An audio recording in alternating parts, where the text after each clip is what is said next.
უკრაინაში დონეცკის ოლქის სოფელ ხარცისკში საომარი მოქმედებების შედეგად 26 წლის ბათუმელი არსენ ბერიძე დაიღუპა. დაღუპულის ოჯახის წევრები ხელისუფლებას დახმარებას თხოვენ. ოჯახს ცხედრის სამშობლოში ჩამოსვენების სახსრები არ გააჩნია.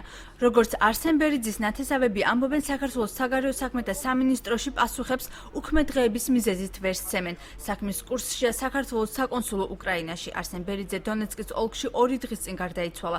იგი ჩამოვარდნილმა ბომბმა მაშინ იმსხვერპლა, როდესაც საკუთარ ბოსტანში საქმიანობდა. დაღუპული უკრაინაში საცხოვრებლად 16 წლის წინ გადავიდა. საქართველოს საგარეო საქმეთა სამინისტროსთან დაკავშირება დღეს ჩვენთვისაც შეუძლებელი აღმოჩნდა. 26 წლის უდანაშაულო ჩემი ძმისშვილი ომს შეეწირა უკრაინაში და გთხოვთ, რომ დაგვეხმაოთ გადმოსვენებაში. კონსულს გააგებიეს და ახლა დღეს შაბათი კვირაც შეემთხვა და ვერ გავიგეთ ვერაფერი. გთხოვთ ჩამოყვანას გადმოსვენებაში დაგვეხმარონ.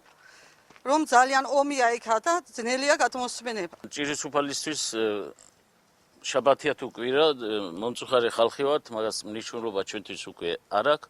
ჩვენ გვინდა სასწრაფოდ გადმოვასვენოთ.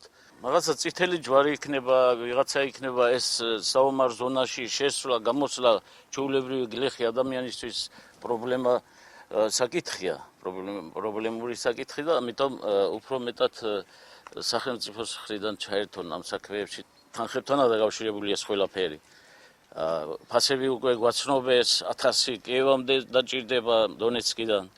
იქედან მერე კიდე $3000 რაღაცა ეკვივალენტს ითხოვენ.